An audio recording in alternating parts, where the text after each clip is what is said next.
ರಾಷ್ಟ್ರೀಯ ಭಾವೈಕ್ಯತೆಯನ್ನು ಮೂಡಿಸುವ ನಿಟ್ಟಿನಲ್ಲಿ ಇಂತಹ ಧಾರ್ಮಿಕ ಕಾರ್ಯಕ್ರಮಗಳು ಹಮ್ಮಿಕೊಳ್ಳಲಾಗಿದೆ ಎಂದು ಎಸ್.ಎನ್. ಪದವಿ ಪೂರ್ವ ಕಾಲೇಜಿನ ಪ್ರಾಂಶುಪಾಲ ದಿನೇಶ್ ಹೇಳಿದರು. ಹೊಡೆದವರು ಅಪಾಸ್ಯಕ್ಕೀಡಾಗ್ತಾರೆ, ಹೊಗಳಿಸ್ಕೊಂಡವರು ಅಪಾಸ್ಯಕ್ಕೀಡಾಗ್ತಾರೆ. ಆದರೆ ಶ್ರೀಧರ್ ಮೂರ್ತಿಯವರು ನಾನು ಕಂಡ ಹಾಗೆ ಒಬ್ಬ ಸರಳ ಸಜ್ಜನಿಕೆ ವ್ಯಕ್ತಿತ್ವ, ಜೊತೆಗೆ ವಿಶೇಷವಾಗಿ ಅವರಲ್ಲಿ ನಾನು ಕಂಡಂಥದ್ದು ದಾನಗುಣ. ಅವ್ರ ಮಾತೆತ್ತು ವೇದವರೆಗೂ ಸಮಾಜಕ್ಕೆ ಕೊಟ್ಬಿಡ್ತಕ್ಕಂಥದ್ದು. ಇವತ್ತು ಇಡೀ ವಾತಾವರಣವನ್ನು ಗಮನಿಸಿ, ನಮ್ಮ ತಾಲೂಕು ಅರ್ಚಕರ ಒಕ್ಕೂಟದ ಈ ಸಭಾಂಗಣವನ್ನು ಗಮನಿಸಿ ಅವರು ಬಹಳ ಸಂತೋಷಪಟ್ಟು ಖಂಡಿತ. ಹಾಸನ ಜಿಲ್ಲೆಯ ಚನ್ನರಾಯಪಟ್ಟಣದಲ್ಲಿ ಹಮ್ಮಿಕೊಳ್ಳಲಾಗಿದ್ದ ಭಾರತಮಾತೆಗೆ ಪುಪ್ಪನಮನ ಕಾರ್ಯಕ್ರಮದಲ್ಲಿ ಅವರು ಮಾತನಾಡಿ 79ನೇ ಸ್ವಾತಂತ್ರ್ಯೋತ್ಸವ ಪ್ರಯುಕ್ತ ತಾಲೂಕು ಅರ್ಚಕರ ಒಕ್ಕೂಟ ಮತ್ತು ದೀಕ್ಷಿತ್ ಪ್ರತಿಷ್ಠಾನದ ವತಿಯಿಂದ ಈ ಕಾರ್ಯಕ್ರಮ ಹಮ್ಮಿಕೊಳ್ಳಲಾಗಿದೆ. ಇದು ರಾಷ್ಟ್ರಭಕ್ತಿಯನ್ನು ಮೆರೆಯುವ ಜೊತೆಗೆ ಸಂಘದ ಮೂಲಕ ಪ್ರತಿಯೊಬ್ಬರಲ್ಲಿ ಸೌಹಾರ್ದತೆಯನ್ನು ಉಂಟುಮಾಡಬೇಕೆಂಬ ದೃಷ್ಟಿಯಿಂದ ಜನಪರ ದೇಶಪರವಾದ ಕಾರ್ಯಕ್ರಮ ಇದಾಗಿದೆ ಎಂದರು. ಗೊತ್ತಿರುವ ಹಾಗೆ ಆಗಸ್ಟ್ 15 ನಮ್ಮ ಭಾರತ ಮಾತೆಗೆ ಸ್ವತಂತ್ರ ಲಭಿಸಿದಂತಹ ಶುಭ ಸಂದರ್ಭ.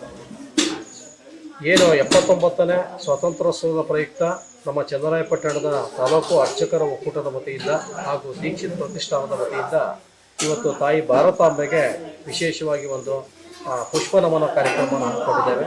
ಈ ಒಂದು ಕಾರ್ಯಕ್ರಮದಲ್ಲಿ ತಾಲೂಕು ಅರ್ಚಕರ ಸಂಘದ ಒಕ್ಕೂಟದ ರಾಜ್ಯಾಧ್ಯಕ್ಷರಾದಂಥ ಡಾಕ್ಟರ್ ವಿಶ್ವನಾಥ್ ದೀಕ್ಷಿತ್ ಅವರು ಹಾಗೂ ನಮ್ಮ ಒಕ್ಕೂಟದ ಎಲ್ಲ ಪದಾಧಿಕಾರಿ ಬಂಧುಗಳು ಹಾಗೂ ಎಲ್ಲ ಸದ್ಧರ್ಮಿಯರು ಸೇರಿ ಈ ಒಂದಿನ ತಾಯಿ ಭಾರತಾಂಬೆಗೆ ಪುಷ್ಪ ನಮನವನ್ನು ಸಲ್ಲಿಸೋದ್ರ ಮುಖಾಂತರ ಒಂದು ರಾಷ್ಟ್ರಭಕ್ತಿಯನ್ನು ಮೆರಿಬೇಕು, ಸಂಘ ತನ್ಮೂಲಕ ಎಲ್ಲರಲ್ಲೂ ಕೂಡ ಒಂದು ಸೌಹಾರ್ದತೆಯನ್ನು ಉಂಟು ಮಾಡಬೇಕು ಅಂತಕ್ಕಂಥ ದೃಷ್ಟಿಯಿಂದ, ರಾಷ್ಟ್ರೀಯ ಭಾವೈಕ್ಯತೆಯನ್ನು ಮೂಡಿಸ್ಬೇಕನ್ನೋ ದೃಷ್ಟಿಯಿಂದ ಇಂಥ ಒಂದು ಜನಪರವಾದಂತಹ ರಾಷ್ಟ್ರಪರವಾದಂತಹ ದೇಶಭಕ್ತಿ ಪೂರಿತವಾದಂಥ ಕಾರ್ಯಕ್ರಮವನ್ನು ಹಮ್ಮಿಕೊಂಡ್ಬಂದಿದ್ವಿ. ಆ ಹಿನ್ನೆಲೆಯಲ್ಲಿ ಇವತ್ತು ಅರ್ಚಕರ ಒಕ್ಕೂಟದಿಂದ ಈ ಒಂದು ಕಾರ್ಯಕ್ರಮವನ್ನು ಹಮ್ಮಿಕೊಂಡಿದ್ದೇವೆ.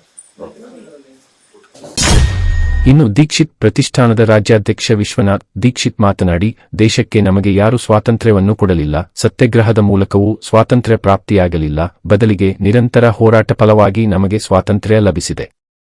ಆದರೆ ದೇಶ ಪರಿಪೂರ್ಣವಾಗಿ ವಿಕಸಿತವಾಗಬೇಕು, ವಿಕಸಿತ ಭಾರತ ನಿರ್ಮಾಣವಾಗಬೇಕು, ನಾನಾ ಕ್ಷೇತ್ರದಲ್ಲಿ ಭಾರತ ಬಲಿಷ್ಠವಾಗಬೇಕು. ಇವೆಲ್ಲವೂ ಸಾಧ್ಯವಾಗಬೇಕಾದರೆ ನಾವು ನಮ್ಮ ಕ್ಷೇತ್ರದಲ್ಲಿ ಸಾಧನೆ ಮಾಡಿದಾಗ ಮಾತ್ರ ಸಾಧ್ಯ ಎಂದರು. ಹಿಂದುತ್ವದ ಪುನರುತ್ಥಾನ, ವಿಶ್ವಸಂತತಿಯ ಕಲ್ಯಾಣ. ಹಿಂದೂ ಇದ್ದಲ್ಲಿ ಮಾತ್ರ ಜಗತ್ತು ಪ್ರಕಾಶಮಾನವಾಗ್ತಿದೆ. ದೀಕ್ಷೆ ಪ್ರತಿಷ್ಠಾನದ ಪರಮ ಉದ್ದೇಶ ಏನು ಅಂತಂದರೆ, ಹಿಂದುಳಿದಿರತಕ್ಕಂತಹ ಅಸಮಾನತೆಯನ್ನು ದೂರ ಮಾಡಬೇಕು.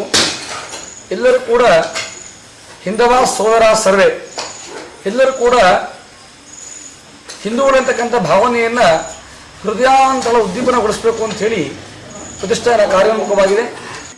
ಸ್ವಾತಂತ್ರ್ಯ ದಿನಾಚರಣೆಯ ಒಂದು ಅವಿಸ್ಮರಣೀಯವಾಗಿರತಕ್ಕಂಥ ಕಾರ್ಯಕ್ರಮ. ದೇಶಕ್ಕೆ ಸ್ವಾತಂತ್ರ್ಯ ಬಂದು ತಲುಪಿದೆ. ಯಾರು ಕೊಡ್ಲಿಲ್ಲ, ಸ್ವಾತಂತ್ರ್ಯ ನಮ್ಗೆ ಯಾರು ಕೊಡ್ಲಿಲ್ಲ. ಸತ್ಯಾಗ್ರಹದ ಮುಖಾಂತರ ಸ್ವಾತಂತ್ರ್ಯ ನಮಗೆ ಪ್ರಾಪ್ತಿ ಆಗಲಿಲ್ಲ. ನಿರಂತರವಾಗಿರತಕ್ಕಂಥ ಹೋರಾಟ, ಅದರ ಅಂತಿಮದ ಫಲವಾಗಿ ನಮಗೆ ಸ್ವಾತಂತ್ರ್ಯ ಲಭಿಸಿದೆ. ಆದರೆ ಪರಿಪೂರ್ಣವಾಗಿ ನಮ್ಗೆ ಇನ್ನೂ ದೇಶ ವಿಕಾಸ ಆಗಬೇಕು, ವಿಕಸಿತವಾಗಿರತಕ್ಕಂಥ ಭಾರತ ನಿರ್ಮಾಣ ಆಗಬೇಕು. ನಾನಾ ವಿವಿಧ ಕ್ಷೇತ್ರಗಳಲ್ಲಿ ಭಾರತ ಬಲಿಷ್ಠವಾಗಬೇಕು. ಆ ದಿಶೆಯಲ್ಲಿ ನಾವೆಲ್ಲರೂ ಕೂಡ ನಮ್ಮ ಕ್ಷೇತ್ರದಲ್ಲಿ ಸಾಧನೆ ಮಾಡಿದಾಗ ಮಾತ್ರ ಭಾರತ ಆಮೂಲಾಗ್ರವಾಗಿ ಬದಲಾವಣೆ ಆಗ್ತಿದೆ, ಬಲಿಷ್ಠವಾಗ್ತಿದೆ. ಈ ದಿಶೆಯಲ್ಲಿ ನಮ್ಮ ಅರ್ಚಕರ ಕೂಡ ನಿರಂತರವಾಗಿ ಸಣ್ಣ ಪ್ರಯತ್ನ. ಬಳಿಕ ಮಾತನಾಡಿದ ತಾಲೂಕು ಅರ್ಚಕರ ಸಂಘದ ಅಧ್ಯಕ್ಷ ಒಳಗೇರಹಳ್ಳಿ ಶ್ರೀಧರ್ ಮೂರ್ತಿ, ದಾನದಲ್ಲಿಯೇ ಶ್ರೇಷ್ಠ ದಾನ ಅನ್ನದಾನ. ಹಾಗಾಗಿ ನಾವು ಧಾರ್ಮಿಕ ಕಾರ್ಯಕ್ರಮಗಳು ಜರುಗುವ ಸಂದರ್ಭದಲ್ಲಿ ಬಂದಂತಹ ಭಕ್ತಾದಿಗಳಿಗೆ ಪ್ರಸಾದ ರೂಪದಲ್ಲಿ ನೀವು ಏನನ್ನು ನೀಡಿದರೂ ಅದು ದೇವರು ಮೆಚ್ಚುತ್ತಾನೆ. ಹಾಗಾಗಿ ನಾವು ಮಾಡುವ ಕೆಲಸದಲ್ಲಿ ಶ್ರದ್ಧೆ, ಭಕ್ತಿ ಇರಬೇಕು. ದಾನಧರ್ಮ ಮಾಡುವುದರಿಂದ ಪರಮಾತ್ಮನಿಗೆ ತೃಪ್ತಿಪಡಿಸಿದಂತಾಗುತ್ತದೆ ಎಂದರು. ಪ್ರಾಣದೋ ಪರಾಕ್ರಮ, ಅನ್ನತತ್ವ ಜೀವವಂದನ. ಯಾಕೆಂದರೆ ಅನ್ನ ಪ್ರಸಾದಕ್ಕೆ ಅಷ್ಟೊಂದು ನಾವು ಒತ್ತನ್ನು ಕೊಡಬೇಕು, ಖಂಡಿತವಾದ ಕೊಡೋದು. ನಾನು ಎಲ್ಲೇ ಹೋದರೂ ಸಭೆಗಳಲ್ಲಿ ಇವತ್ತು ನಮ್ಮ ಗ್ರಾಮದಲ್ಲಿ ಸಾಕೆ ನಮ್ಮಿಂದ ಏನು ಬೇಕು ಅಂತ ಕೇಳಿದೆ, ಅನ್ನ ಪ್ರಸಾದ ಬೇಕು ಸ್ವಲ್ಪ ಅಂತಂದರು. ಹಾಗಾಗಿ ಇನ್ನೂ ಹೆಚ್ಚಿನ ಒಂದೊಂದು first and second third prices ಬೇಕು ಅಂದರು. ಇನ್ನೂ ಹಲವಾರು ನಮ್ಮ SSLC ಯಾರು ಬಂದಿದ್ದಾರೆ ರಿಸ್ಟ್ರಿಕ್ಷನ್ ಯಾರು ಬಂದಿದ್ದಾರೆ ಅವರಿಗೆ ಪ್ರಥಮ ದ್ವಿತೀಯ ತೃತೀಯ ಅದನ್ನು ಕೂಡ ಕೊಟ್ಟೆ. ಇವತ್ತೆಲ್ಲ ನಮ್ಮ ಗ್ರಾಮದಲ್ಲಿ ಬಹಳ ಅದ್ದೂರಿಯಾದ ಕಾರ್ಯಕ್ರಮ ಒಳಗೇರಳಿ ಗ್ರಾಮದಲ್ಲಿದೆ. ಹಾಗಾಗಿ ಇಂಥ ಕಾರ್ಯಕ್ರಮಗಳನ್ನು ಮಾಡೋದು ಬಹಳ ಕಷ್ಟ. ಹಾಗಾಗಿ ಎಲ್ಲರನ್ನ ಪ್ರೀತಿಗೊಳಿಸಿ ಕೊಡೋರು ಇರ್ತಾರೆ, ಕೊಡದವ್ರು ಇರ್ತಾರೆ, ಚಿಕ್ಕದು ಕೊಡ್ತಾರೆ, ದೊಡ್ಡದು ಕೊಡ್ತಾರೆ, ಅಥವಾ ಕೊಡದೇ ಇರ್ತಾರೆ, ಬಂದು ಸಂತೋಷ ಪಡೆದಿರ್ತಾರೆ. ಅಂಥ ಆದಾಗ ಮಾತ್ರ ವೇದಿಕೆ ಇದು ಭೂಷಣವಾಗಿ ಬರುತ್ತೆ. ಹಾಗಾಗಿ ಈ ಕಾರ್ಯಕ್ರಮಕ್ಕೆ ನನಗೆ ಇದುವರೆಗೂ ಮಾತನಾಡಲು ಅವಕಾಶ ಕೊಡದೆ. ಯಾವುದೇ ಒಂದು ಸಂಘ ಹೆಚ್ಚು ಹೆಚ್ಚು ಸದಸ್ಯರುಗಳನ್ನು ಒಳಗೊಂಡಾಗ ಬಲಗೊಳ್ಳುತ್ತದೆ. ಅದೇ ರೀತಿ ನಮ್ಮ ಖಾಸಗಿ ಅರ್ಚಕರ ಒಕ್ಕೂಟಕ್ಕೆ ಇಂದು 5 ಮಂದಿ ಸದಸ್ಯರುಗಳು ಸೇರ್ಪಡೆಯಾಗಿರುವುದು ತುಂಬಾ ಖುಷಿಯ ವಿಚಾರ. ನಮ್ಮ ಈ ಖಾಸಗಿ ಅರ್ಚಕರ ಸಂಘ ಕೇವಲ ಒಂದು ವರ್ಗದವರಿಗೆ ಸೀಮಿತವಾಗಿರದೆ ಜಾತ್ಯತೀತವಾಗಿ ಪ್ರತಿಯೊಬ್ಬರಿಗೂ ಸದಸ್ಯತ್ವವನ್ನು ನೀಡುತ್ತಿದೆ. ಸಂಘದ ಆಶಯ ಸಮಾಜಮುಖಿ ಮತ್ತು ಧಾರ್ಮಿಕ ಕಾರ್ಯಕ್ರಮ ಜರುಗಬೇಕು. ಎಲ್ಲರೂ ಒಗ್ಗೂಡಬೇಕು. ಹಿಂದೂ ಧರ್ಮದ ಪುನರುತ್ಥಾನವಾಗಬೇಕೆಂಬ ಉದ್ದೇಶದಿಂದ ಇಂತಹ ಕಾರ್ಯಕ್ರಮಗಳು ಸಂಘದ ಅಡಿ ನಡೆಯುತ್ತಿದೆ ಎಂದು ಶ್ರೀನಿವಾಸ್ ಹೇಳಿದರು. ಉತ್ತಮವಾಗಿ ಭಾರತಾಂಬೆಗೆ ನಮನಗಳನ್ನು ಸಲ್ಲಿಸುತ್ತಾ ಇಂದಿನ ಒಂದು ವಿಶೇಷ ತಾಲೂಕು ಅರ್ಚಕರ ಒಕ್ಕೂಟ ಹಾಗೂ ದೀಕ್ಷಿತ ವಿಶ್ರಾಮದ ವತಿಯಿಂದ 10 ಹಲವು ವಿನೂತನ ಕಾರ್ಯಕ್ರಮಗಳನ್ನು ಹಮ್ಮಿಕೊಳ್ತಾ ಬಂದಿದ್ದೇವೆ.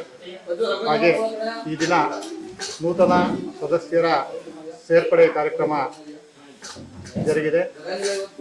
ಸಂಘ ಹೆಚ್ಚು ಸದಸ್ಯರುಗಳನ್ನು ಒಳಗೊಂಡಾಗ ಬಲಗೊಳ್ಳುತ್ತೆ ಎನ್ನುವುದು ಒಂದು ನಮ್ಮ ಅಭಿಪ್ರಾಯ.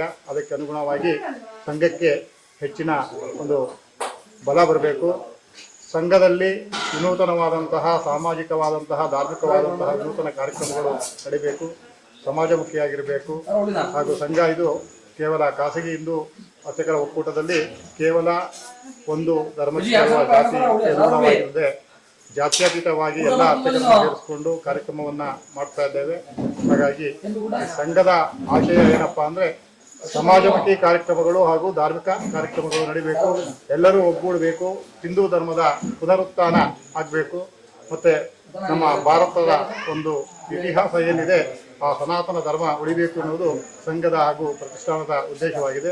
ಹಾಗಾಗಿ ಸಂಘದ ಎಲ್ಲ ಪದಾಧಿಕಾರಿಗಳು ಕೂಡ ಶ್ರಮಿಸ್ತಾ ಇದ್ದೇವೆ. ಇದಕ್ಕೆ ಸಮಾಜ ಹಾಗೂ ಎಲ್ಲರೂ ಕೂಡ ಕೈ ಜೋಡಿಸ್ತಾ ಇರ್ತಾ ಪ್ರಾರ್ಥನೆಯನ್ನು ಮಾಡ್ತೇವೆ. ಶ್ರೀ ಗುರುಭ್ಯೋ ನಮಃ. ತಾಲೂಕು ಅರ್ಚಕರ ಒಕ್ಕೂಟ ಚಂದಾಪೇಟ ಇವರ ಆಶ್ರಯದಲ್ಲಿ ವಿನೂತನವಾಗಿ ವಿವಿಧ ಕಾರ್ಯಕ್ರಮಗಳನ್ನು ಹಮ್ಮಿಕೊಂಡು ಬಂದಿದ್ದೀವಿ.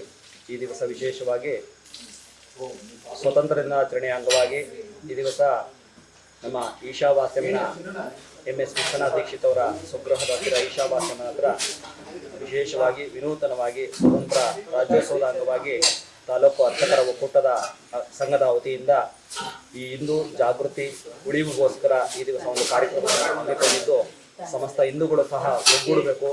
ಈ ಸ್ವಾತಂತ್ರ್ಯಕ್ಕೆ ಹೋರಾಡಿರ್ತಕ್ಕಂಥ ಸಮಸ್ತರಿಗೂ ಸಹ ಒಂದು ಅಭಿನಂದನಾ ಪೂರ್ವಕವಾಗಿ ಒಂದು ಅಭಿನಂದನಾ ಕಾರ್ಯಕ್ರಮವನ್ನು ಹಮ್ಮಿಕೊಂಡು ಅವರಿಗೆ ಒಂದು ಪುಷ್ಪ ನಮನವನ್ನು ಸಲ್ಲಿಸಿ ಭಾರತ್ ಮಾತೆಗೆ ಒಂದು ಪುಷ್ಪ ನಮನವನ್ನು ನಮ್ಮ ಸಂಘದ ಪರವಾಗಿ ಹಾಗೂ ತಾಲೂಕು ಅರ್ಚಕರ ಒಕ್ಕೂಟದ ಪರವಾಗಿ ಈ ದಿವಸ ಹಮ್ಮಿಕೊಂಡು ಏರ್ಪಾಡು ಮಾಡಿ ಸುಸೂತ್ರವಾಗಿ ನೆರವೇರಿಸಿದ್ದೀವಿ.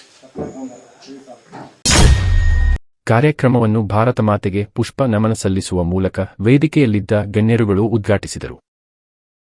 ಕಾರ್ಯಕ್ರಮದಲ್ಲಿ ಕಾರ್ಯದರ್ಶಿ ಯಶವಂತ್, ಜ್ಯೋತಿಷ್ಯ ಮತ್ತು ವಾಸ್ತುಶಾಸ್ತ್ರಜ್ಞ ಶ್ಯಾಮ್ಸುಂದರ್ ಸೇರಿದಂತೆ ಹೊಸದಾಗಿ ಸೇರ್ಪಡೆಗೊಂಡ ಸದಸ್ಯರುಗಳು ಮತ್ತು ಸಂಘದ ಸದಸ್ಯರುಗಳು ಹಾಜರಿದ್ದರು.